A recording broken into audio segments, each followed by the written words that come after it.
nama saya Nyoyan Eka Anda Putri. Saya mahasiswi dari program studi administrasi rumah sakit.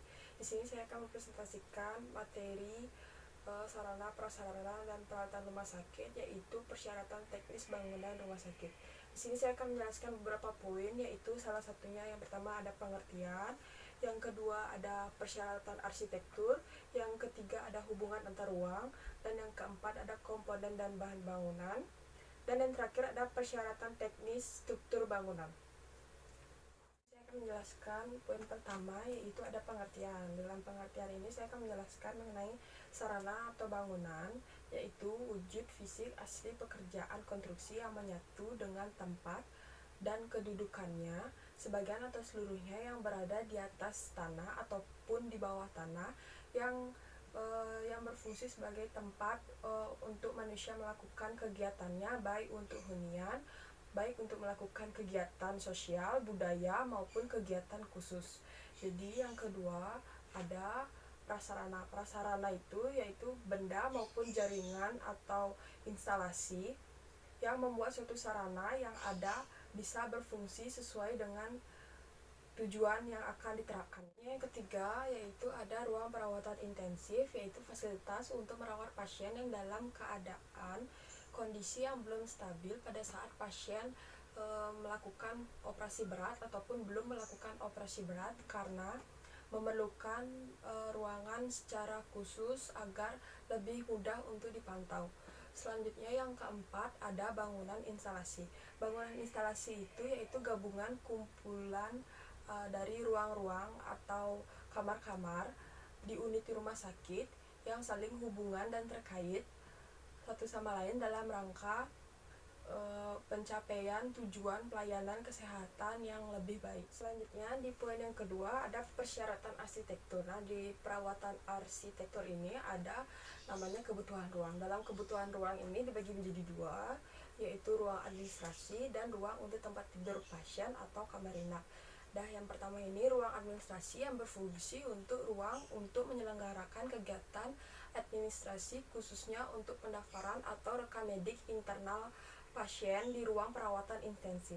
Dan yang kedua yaitu ada ruang untuk tempat tidur pasien atau kamar inap. Itu yang pertama ada ruang tempat tidur berfungsi untuk merawat pasien selama 24 jam dalam keadaan yang sangat membutuhkan pemantauan khusus dan terus-menerus. Dan yang kedua ada ruang pasien harus dirancang untuk menunjang semua fungsi perawatan yang penting, khususnya kepada pasien yang sangat memerlukan bantuannya secara mendadak. Poin ketiga yaitu ada hubungan antar ruang. Nah, dalam hubungan antar ruang ini yaitu dibagi menjadi tiga, yaitu yang pertama ada alur petugas. Di dalam alur petugas ini yaitu ada dokter, ada perawat, dan ada staf rumah sakit lainnya. Dan yang kedua ada alur pasien, dan yang ketiga ada alur alat atau material. Jadi di sini saya akan menjabarkannya satu persatu, yaitu dari alur petugas yang ada dokter, perawat, dan staf. Yaitu yang pertama alurnya itu yang tersebut yaitu ganti pakaian di ruang ganti atau locker yang sudah dimiliki oleh masing-masing petugas. Yang kedua masuk daerah rawat pasien, dan yang ketiga keluar melalui alur yang sama. Yang kedua yaitu ada alur pasien, yaitu yang pertama ada pasien masuk ICU berasal dari instalasi rawat inap, instalasi gawat darurat, dan instalasi bedah. Yang kedua ada pasien keluar dari daerah rawat pasien, rawat inap atau perawat. Yang ketiga ada alur alat atau material. Alur alat atau material ini yang pertama alat atau material kotor dikeluarkan dari ruang rawat pasien ke utilasi kotor. Yang kedua ada sampah atau limbah padat medis dikirim ke insinerator.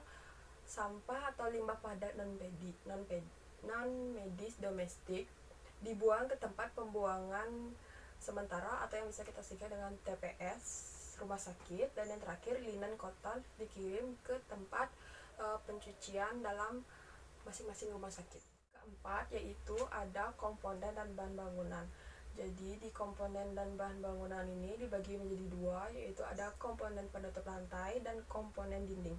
Jadi dalam komponen dan bahan bangunan ini tentunya setiap rumah sakit pasti memiliki komponen masing-masing agar rumah sakit dapat berdiri dengan kokoh dan tidak menimbulkan hal-hal yang tidak kita inginkan dalam melakukan pekerjaan di rumah sakit.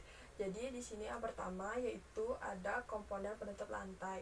Dalam komponen penutup lantai ini itu ada memiliki beberapa persyaratan, yaitu yang pertama tidak terbuat dari bahan yang memiliki lapisan permukaan dengan prioritas tinggi yang dapat menyimpan beberapa debu atau beberapa banyaknya debu. Yang kedua ada mudah dibersihkan dan tahan terhadap gesekan. Jadi yang paling penting dalam komponen penutup lantai ini yang mudah dibersihkan dan tidak mudah terkena debu.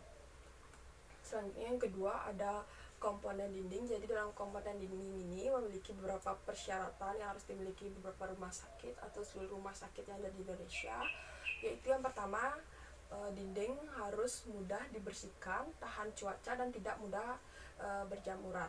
Yang kedua yaitu lapisan penutup dinding harus bersifat non-porosif atau tidak mengandung pori-pori sehingga dinding tidak menyimpan debu. Yang ketiga ada warna dinding cerah tapi tidak menyilaukan mata. Ini poin yang terakhir atau poin yang kelima yaitu ada persyaratan struktur bangunan. Jadi dalam persyaratan struktur bangunan ini dibagi menjadi dua, yaitu ada secara umum dan yang kedua ada persyaratan struktur bangunan ruang perawatan intensif. Jadi yang pertama yaitu saya akan menjelaskan persyaratan struktur bangunan dari secara umum, yaitu yang pertama ada setiap sarana ruang perawatan intensif merupakan pekerjaan konstruksi yang menyatu dengan tempat kedudukannya, sebagian atau seluruhnya berada di atas ataupun di bawah tanah, sehingga berfungsi sebagai tempat perawatan pasien dalam kondisi kritis atau belum stabil pada saat saya melakukan kegiatan besar, contohnya melakukan operasi atau kecelakaan lainnya. Jadi dalam ruangan ini didesain khusus untuk melakukan pemantauan agar staf, perawat maupun dokter lebih mudah untuk melakukan pengecekannya secara terus-menerus. Jadi yang kedua ada fungsi sarana bangunan ruang perawatan intensif dikualifikasikan berdasarkan tingkat privasi, tingkat sertifikasi, dan tingkat aksesibilitas. Kedua, ada persyaratan struktur bangunan ruang perawatan intensif. Jadi, persyaratannya itu yang pertama yaitu ada bangunan ruang perawatan intensif, strukturnya harus direncanakan kuat atau kokoh dan stabil dalam memikul beban atau kombinasi beban dan memenuhi persyaratan kelayakan. Selanjutnya, yang kedua ada kemampuan memikul beban diperhitungkan terhadap pengaruh-pengaruh aksi sebagai akibat dari beban yang mungkin bekerja selama umur untuk layanan rumah sakit tersebut. Yaitu ada dalam perencanaan struktur bangunan ruang perawatan intensif terhadap pengaruh gempa, semua unsur struktur bangunan ruang perawatan intensif ini, baik bagian dari struktur maupun struktur bangunan harus dipertimbangkan secara baik agar struktur bangunan ini dapat bertahan lama hingga umur rumah sakit itu bisa hingga berpuluh-puluh tahun, sehingga tidak mudah mengalami kerusakan ataupun kehancuran dalam struktur bangunan tersebut. Nah, yang keempat ada struktur bangunan ruang perawatan intensif ini harus direncanakan secara detail sehingga pada kondisi pembedahannya harus maksimum sesuai dengan apa yang direncanakan sebelumnya. Apabila terjadi keruntuhan, kondisi strukturnya masih dapat memungkinkan pengguna bangunan ruang perawatan intensif untuk menyelamatkan dirinya masing-masing. Selanjutnya, poin yang terakhir atau poin yang kelima ada ketentuan lebih lanjut mengenai pembebanan ketahanan terhadap gempa atau bencana lainnya seperti angin puting beliung atau bencana-bencana lainnya, dan perhitungan strukturnya mengikuti pedoman dan standar teknis yang sudah ditetapkan atau sudah dirundingkan dari sebelum-sebelumnya. Sekian presentasi sarana prasarana dan peralatan rumah sakit dari materi yang saya paparkan. Jika ada kesalahan mohon dimaafkan karena ini saya belum normal untuk melakukan presentasi secara tatap kamera. Jadi Sekian presentasi dari saya ucapkan terima kasih dan Om Santi Santi Santi Om.